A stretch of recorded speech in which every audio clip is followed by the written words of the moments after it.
hay múltiples preguntas acerca de la incidencia de miocarditis en los pacientes con COVID, y voy a aprovechar esa serie de preguntas para presentar al doctor Antonio Mombelli, que es cardiólogo de una de las instituciones acá de Uruguay, que es uno de los primeros cardiólogos en tener contacto con uno de los pacientes COVID graves ingresados con criterio de ingreso a CTI, y que de hecho le ha valido la cuarentena, que la está usufructuando en este momento. Bueno, entonces, Antonio, si te parece, podés contarle al resto entonces del panel el caso que presenciaste, cómo lo viviste y el proceso diagnóstico para poder tener el feedback de ellos. Adelante, Antonio. Bueno, hola, buenas tardes. ¿Me escuchan bien ahí? Perfecto. ¿Se escucha? Se escucha. Bueno, les pido disculpas en primer lugar porque me tomó un poco de sorpresa el tema y no tengo una presentación del cuadro clínico, pero lo recuerdo perfectamente. Como tú decías, estoy haciendo cuarentena acá obligatorio, sin síntomas, pero entonces como estoy en mi casa no tengo a la vista el cuadro clínico.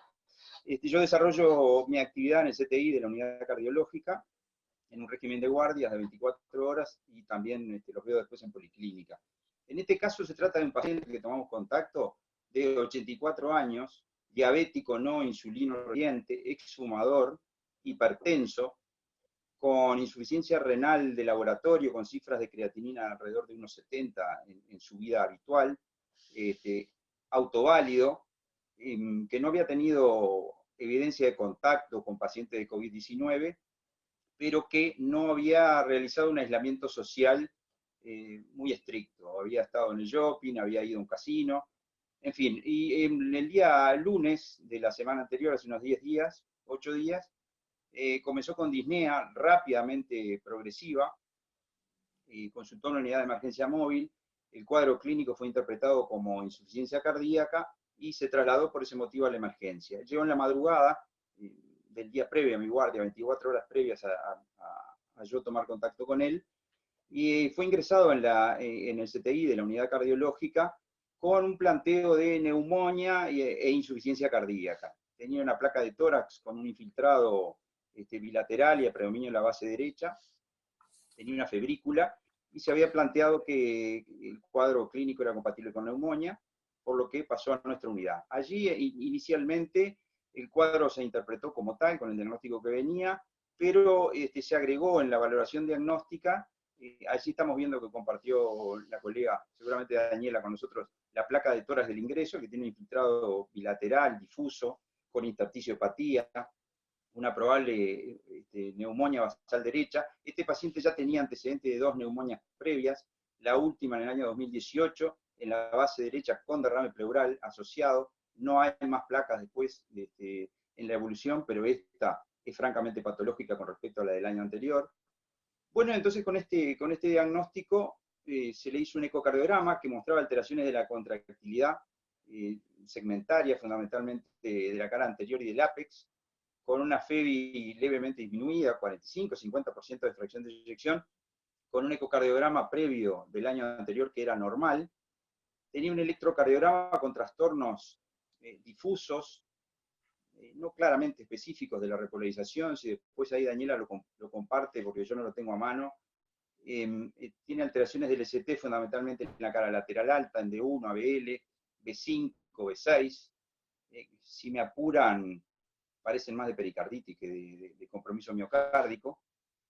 Y en ese contexto el paciente empezó a desarrollar una acidosis severa, una acidosis metabólica severa, y ahí llego a la guardia el día miércoles a las 8 de la mañana, me pasan la guardia y me cuentan el paciente como una neumonía con insuficiencia cardíaca, probable síndrome coronario evolucionado de tiempo incierto. Se le hace una valoración de troponina, se tenía 12.000. Bueno, le hicimos una vía venosa central, corregimos la acidosis, hicimos volumen, y nos sentamos a pensar. La verdad es que me senté a pensar qué era lo que tenía el enfermo, porque el enfermo era un enfermo grave, pero que hemodinámicamente estaba estable, no tenía claramente insuficiencia cardíaca, no tenía tercer ruido, no tenía galope, la presión arterial estaba mantenida y la perfusión también, sin drogas inotrópicas, de manera que con ese electrocardiograma y esas troponinas, un evento coronario agudo que pudiera dar un compromiso multisistémico tan importante no me parecía. El paciente tenía su diabetes totalmente descompensada, con cifras de glicemia de 4, su insuficiencia renal en oligoanúrica con creatinina de 4, estaba en acidosis mantenida grave, de manera que yo me dije, ¿esto es un síndrome coronario agudo realmente? ¿Que es una lesión de tronco, una oclusión proximal de la ADA?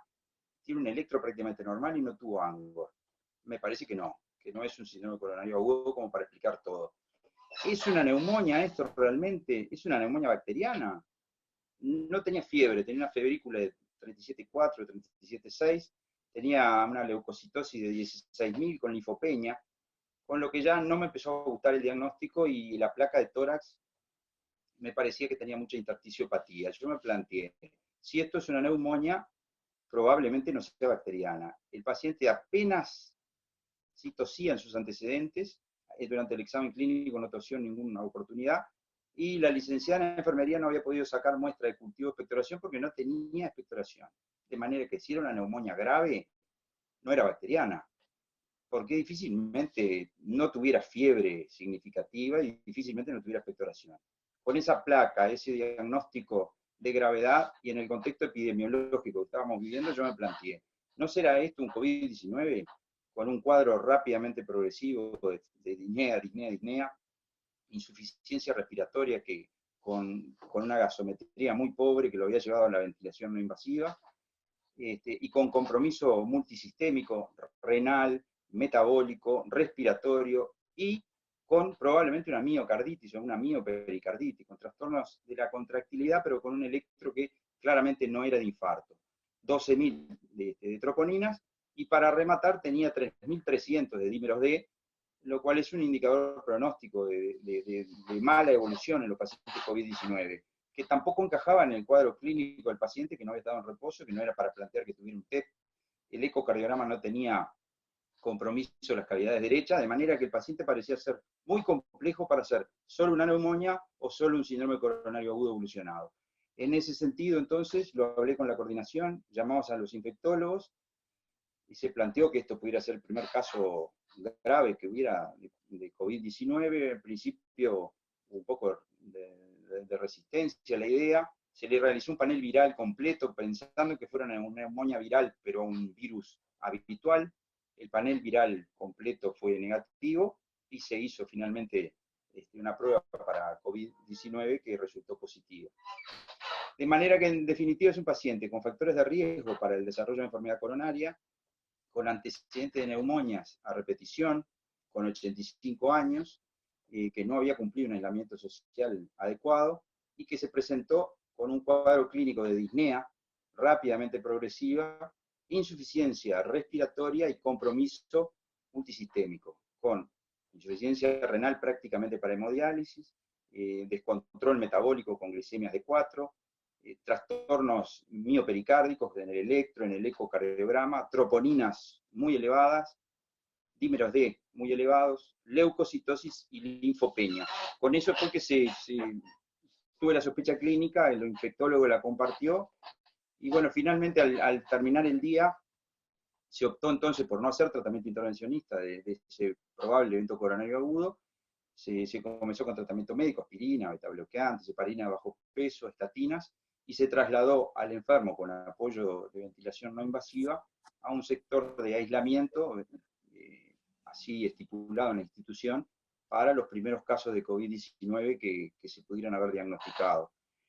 Y el paciente, bueno, está evolucionando, según tengo entendido, en esa unidad, estable, alternó máscara de flujo libre y luego requirió ventilación no invasiva nuevamente por el trastorno respiratorio, que de paso aprovecho a preguntarle a los intensivistas y a los panelistas qué experiencia tienen, porque hay algunos que fundamentan que la ventilación no invasiva no es la mejor terapia para el paciente en estas condiciones, dado que aerosoliza más su compromiso respiratorio y puede infectar más, pero el paciente realmente no podía respirar por sí solo, y de no ser una ventilación no invasiva con un Puritan Bennett, hubiera requerido intubación orotraqueal. Pero eso en el manejo no lo requirió, así que se hizo sostén de de sus parámetros vitales, sobre todo la acidosis, y el paciente ha evolucionado estable. Pero creo que como una reflexión de cardiólogo debemos estar medio preparados para esto, porque los pacientes, sobre todo en nuestro país, cuando llegan a una puerta de emergencia, si el paciente tiene disnea,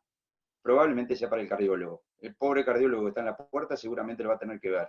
Y si además el paciente tiene troponinas, ya no cabe ninguna duda que en general el médico clínico general no mira nada más, el paciente es cardiológico, y el cardiólogo que está en puerta, si tiene troponina, tuvo algún dolorete, ya lo va a vehiculizar hacia hemodinamia, y en hemodinamia difícilmente hoy, como muy bien mostró el colega hemodinamista en España, difícilmente estemos preparados para recibir a todos los pacientes con esas medidas de precaución.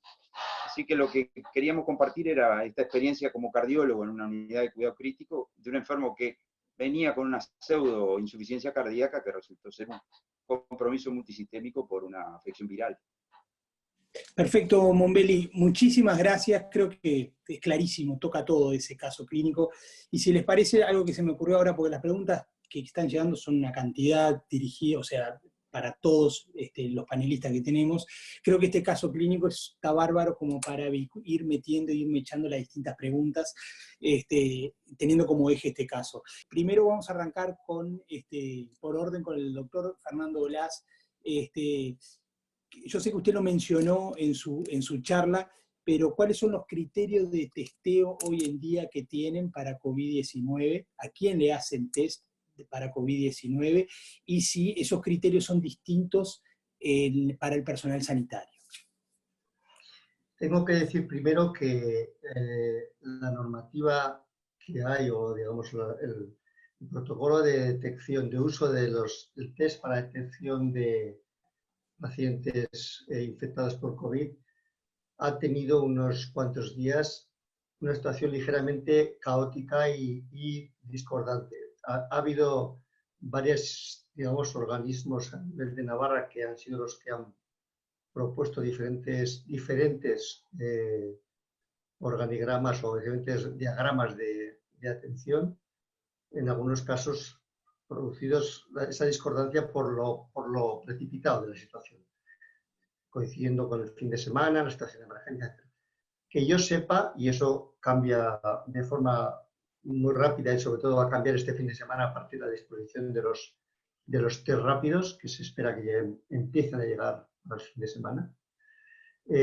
Actualmente se está haciendo, el objetivo es, primero, intentar que los profesionales sanitarios y los profesionales de otros cuerpos que se consideren que son fundamentales para la función pública puedan permanecer en su trabajo el máximo tiempo posible sin riesgo de contagiar. Entonces, se está haciendo a este tipo de profesionales, fundamentalmente en lo que nos concierne a los sanitarios que tienen sintomatología. Uno de los 3 síntomas típicos, que ya hemos dicho, son fiebre, en algunos protocolos pone 37,8, en otros simplemente habla de fiebre, tos seca persistente y el tercero hablan de dificultad respiratoria, cuando, como ha dicho mi compañero el doctor Lobo, la dificultad respiratoria es muy tardía, aparece después de la desaturación. Pero creo que todo esto ha sido un poco precipitado porque ha coincidido además justo con el fin de semana, un poco, digamos, el empiece.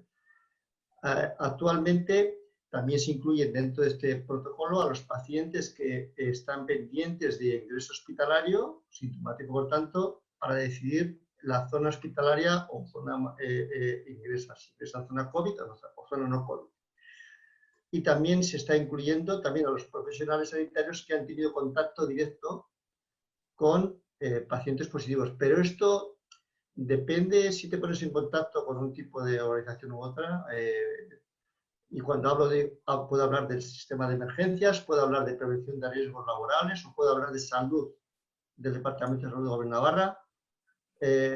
Tienen criterios ligeramente diferentes. Entonces, este aspecto del test en asintomáticos con contacto directo no es absolutamente homogéneo a día de hoy.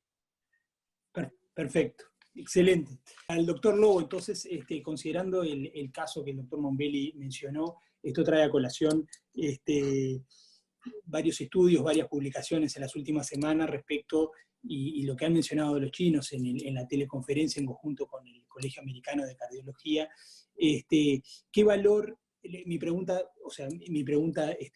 en la que estoy redireccionando, la de los asistentes, son dos cosas. Primero, ¿qué valor le da como predictor y si los miden de forma sistemática a las troponinas, el ProBNP y los dímeros D en los pacientes graves por COVID positivo? Esa es una pregunta. Y la otra pregunta, el paciente que presenta el doctor Monbel es una paciente mayor de 80 años, ¿verdad? En nuestro caso creo que es la primera paciente que ingresa a CTI, si no es la primera, es la segunda.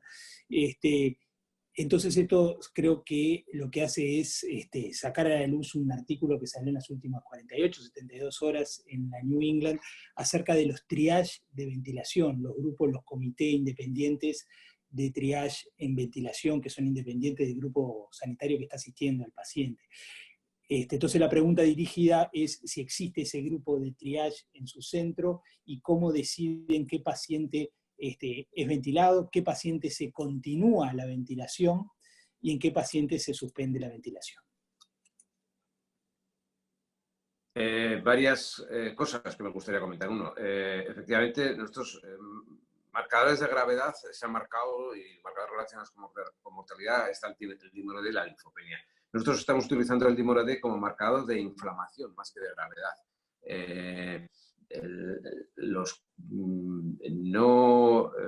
Y las troponinas, la verdad es que las estamos haciendo un poco para que no se nos escape una posible complicación cardíaca. No los estamos utilizando como criterios de gravedad como tal. El criterio de gravedad que estamos utilizando, el criterio de ingreso en UCI que estamos utilizando es el tema respiratorio, fundamentalmente radiología y progresiva aumento de lo que he comentado antes, progresiva necesidad de FIO2 más del 50% o frecuencias respiratorias altas.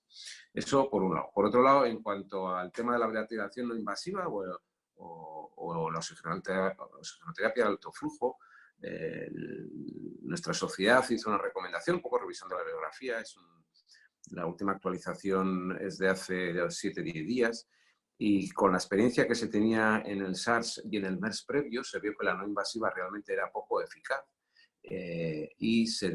La opción que nos recomiendan es que no usemos ventilación no invasiva, y además no hay que olvidar que genera aerosoles. Si no tienes presión negativa en un box, si no es un box individual y si no tienes presión negativa, la generación de aerosoles puede ser un problema a la hora de atender a un paciente, tanto por personal sanitario como los pacientes que puedan compartir sala común o que puedan estar al lado, porque ya pasamos de un aislamiento de tipo gotas a un aislamiento aéreo y el nivel de protección que hace falta es mayor.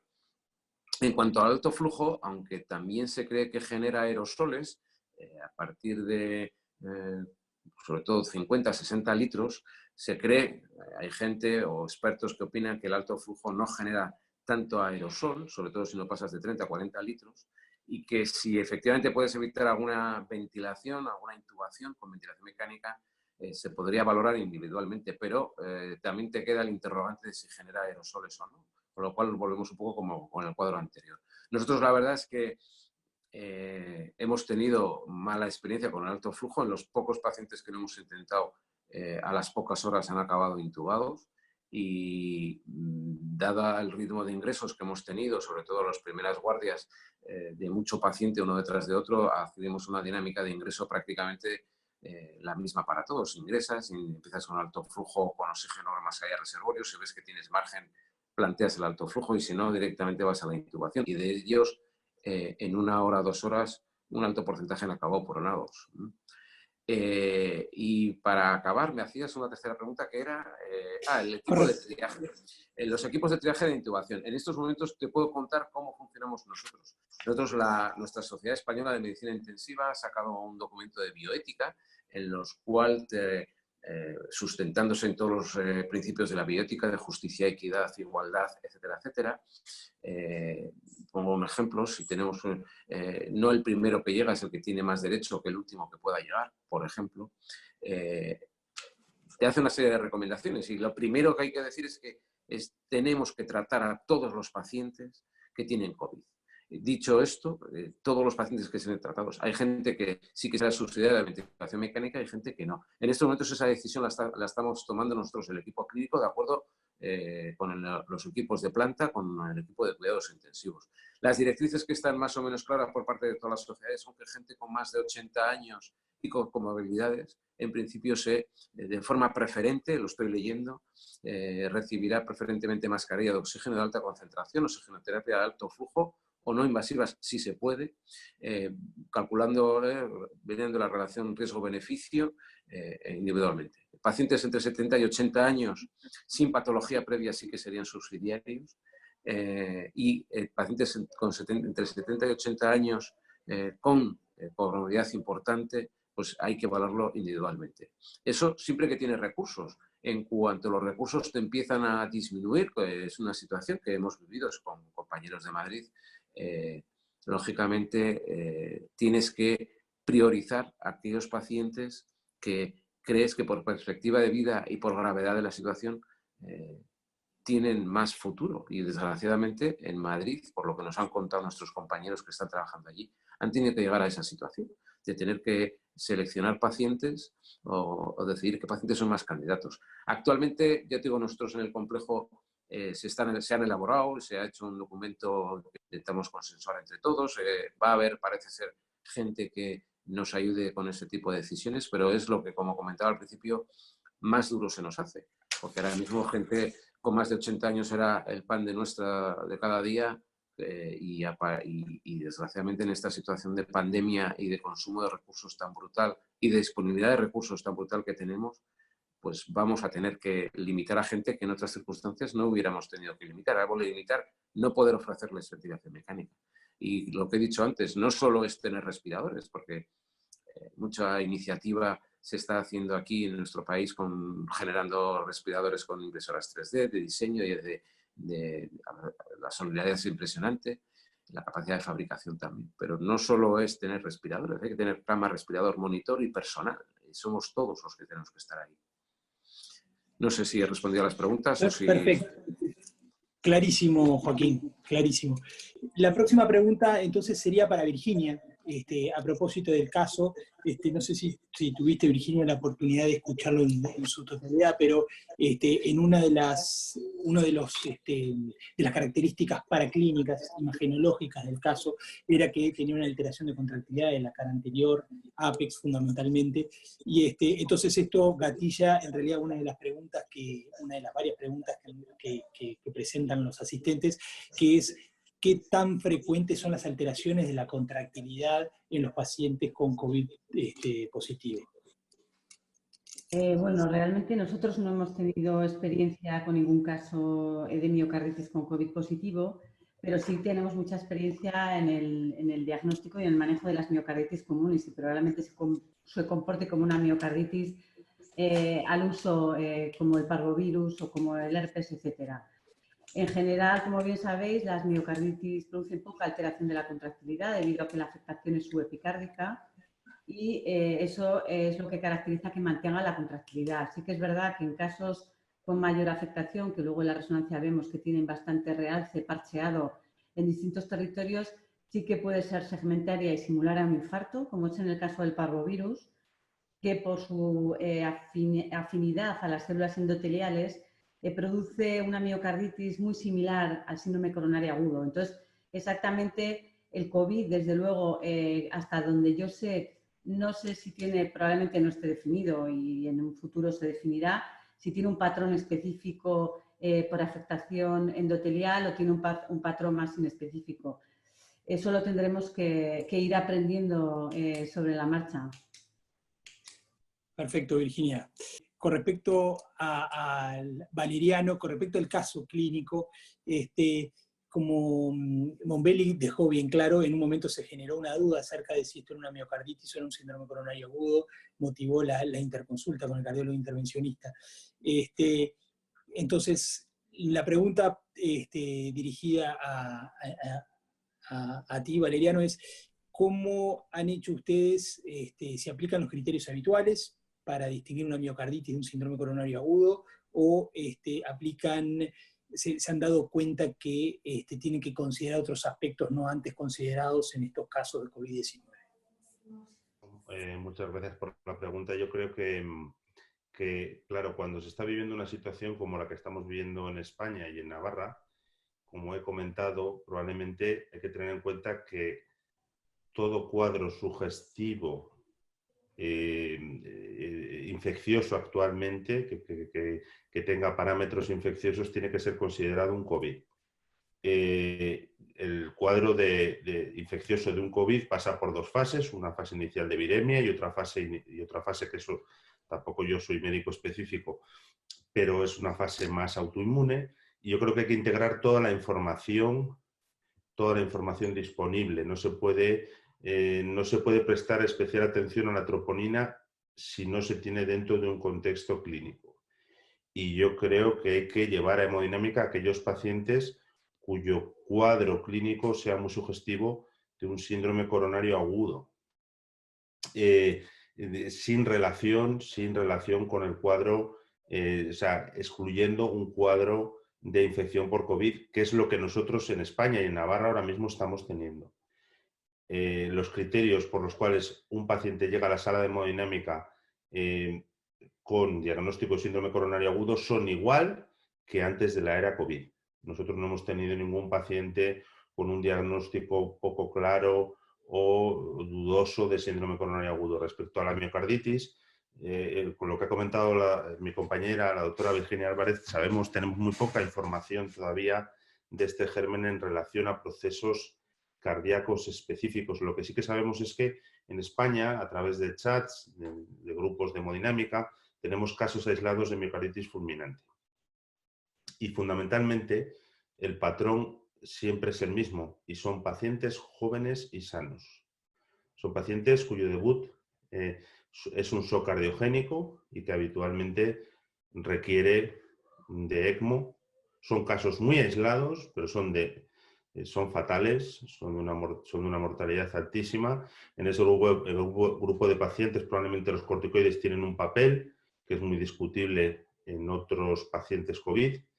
Y por ahora la mortalidad de los casos que hay reportados en España, que pueden ser 3 o 4, ya digo que no son oficiales, sino pequeños retacos de información de otros profesionales, es que la mortalidad es altísima. Pero yo creo que hay que integrar la información dentro del contexto de la pandemia que tenemos, y no debe de venir a la sala un paciente que tenga las troponinas elevadas, sino es un paciente con criterios claros de síndrome coronario agudo. Sabiendo nosotros la disponibilidad de ECMO, ¿verdad? Obviamente acá en nuestro país es limitada, existen un par de centros que lo tienen por suerte, pero es extremadamente limitada. Tengo idea que ustedes más o menos tienen la misma situación. Entonces, dada esa situación de disponibilidad de recursos, ¿cuáles son los criterios que tienen para seleccionar qué paciente tiene indicación de colocar ECMO? En realidad, como ha dicho antes la doctora Álvarez, el primer paciente crítico que tuvimos, que era una mujer joven, le implantamos una ECMO venovenosa y pasados, yo creo que fueron 10 días o 12, Joaquín, si estoy equivocado, fuimos capaces de retirarlo, ¿no? Porque mejoró su condición respiratoria. Y desde entonces no hemos puesto más, yo creo, porque llega un momento en que tienes que seleccionar a qué pacientes les vas a poder poner el ECMO. Como dices, ahora mismo está limitado, nosotros solo tenemos 2 sistemas ECMOs en el hospital en el momento actual. Obviamente, si utilizamos eso en pacientes COVID, no tenemos ECMOs para otros pacientes que puedan llegar con insuficiencia cardíaca aguda, aunque sí que tenemos otros centros en la ciudad que nos podrían ayudar en ese sentido. Joaquín, igual puedes hacer algún comentario sobre qué pacientes... Pon el micrófono que lo tienes apagado. Perfecto. Vale, pues los criterios son un poco los criterios estándar en cualquier situación de distrés respiratorio del adulto. Nosotros lo que en esa paciente en concreto fue una paciente que empezó con alto flujo, de alto flujo de ventilación mecánica prono, mejoró. Es una cosa que estamos viendo en este tipo de pacientes, que mejoran con el prono bastante rápido y bastante espectacularmente, aunque luego cuando los vuelves a poner en supino vuelven a empeorar y a veces requieren varios ciclos de prono. Y en este caso concreto fue paciente que estando en prono presentó un importante deterioro, estaba ya en una situación muy límite y la verdad es que en un momento determinado nos la jugamos, entre comillas, porque no sabíamos si iba a poder aguantar el supino para poder canularlo. Y en ese momento pues lo que se optó fue por preparar todo. Se fue a canular a la cama de intensivos, se volvió en supino, aguantó la paciente y se pudo canular. Pero los criterios de principio para ECMO, como dice Rafa, sería lo mismo, sabiendo en la situación en la que estamos y que son ECMOs, efectivamente esta paciente después de 10 días se les pudo decalular del ECMO, pero está desde el punto respiratorio muy justa todavía, con respiración, con ventilación mecánica. Durante el ECMO, durante 6-7 días, el soporte del ECMO respiratorio fue prácticamente total. Es como, creo que hubiéramos podido desconectar el respirador y no lo hubiera notado para nada. Los pulmones desaparecieron, fueron todos totalmente hepatizados. Y luego, a poco sí que es verdad que ese aspecto ha ido mejorando. Todavía está con una situación crítica, traqueostomizada. Es una paciente joven. Yo creo que ahora mismo la aplicación del ECMO serían criterios respiratorios, que es que no aguante el ECMO, PAFIs menores de 150, las indicaciones típicas, que no tenga contraindicaciones y que sea gente joven con importantes expectativas de vida posterior, porque implica, vuelvo un poco a lo de siempre, que mucho consumo de recursos que ahora mismo los tenemos no todos disponibles. Clarísimo, Joaquín. Al doctor Lobo, entonces, considerando el caso que el doctor Mombelli mencionó, esto trae a colación varios estudios, varias publicaciones en las últimas semanas respecto, y lo que han mencionado los chinos en la teleconferencia en conjunto con el Colegio Americano de Cardiología. ¿Qué valor, mi pregunta en la que estoy redireccionando, la de los asistentes, son dos cosas. Primero, ¿qué valor le da como predictor y si los miden de forma sistemática a las troponinas, el ProBNP y los dímeros D en los pacientes graves por COVID positivo? Esa es una pregunta. Y la otra pregunta, el paciente que presenta el doctor Mombelli es una paciente mayor de 80 años, ¿verdad? En nuestro caso creo que es la primera paciente que ingresa a CTI, si no es la primera, es la segunda. Entonces esto creo que lo que hace es sacar a la luz un artículo que salió en las últimas 48, 72 horas en la New England acerca de los triage de ventilación, los grupos, los comités independientes de triage en ventilación, que son independientes del grupo sanitario que está asistiendo al paciente. Entonces la pregunta dirigida es si existe ese grupo de triage en su centro y cómo deciden qué paciente es ventilado, qué paciente se continúa la ventilación y en qué paciente se suspende la ventilación. Varias cosas que me gustaría comentar. Uno, efectivamente, nuestros marcadores de gravedad se han marcado, y marcadores relacionados con mortalidad está el dímero D y la linfopenia. Nosotros estamos utilizando el dímero D como marcador de inflamación más que de gravedad.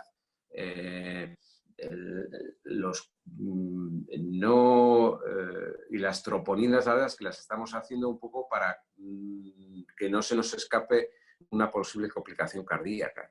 No los estamos utilizando como criterios de gravedad como tal. El criterio de gravedad que estamos utilizando, el criterio de ingreso en UCI que estamos utilizando es el tema respiratorio, fundamentalmente radiología y progresiva aumento de lo que he comentado antes, progresiva necesidad de FIO2 más del 50% o frecuencias respiratorias altas. Eso por un lado. Por otro lado, en cuanto al tema de la ventilación no invasiva o la oxigenoterapia de alto flujo, nuestra sociedad hizo una recomendación, un poco revisando la bibliografía, la última actualización es de hace 7-10 días, y con la experiencia que se tenía en el SARS y en el MERS previo, se vio que la no invasiva realmente era poco eficaz. Y la opción que nos recomiendan es que no usemos ventilación no invasiva. Y además no hay que olvidar que genera aerosoles. Si no tienes presión negativa en un box, si no es un box individual y si no tienes presión negativa, la generación de aerosoles puede ser un problema a la hora de atender un paciente, tanto por personal sanitario como los pacientes que puedan compartir sala común o que puedan estar al lado, porque ya pasamos de un aislamiento de tipo gotas a un aislamiento aéreo y el nivel de protección que hace falta es mayor.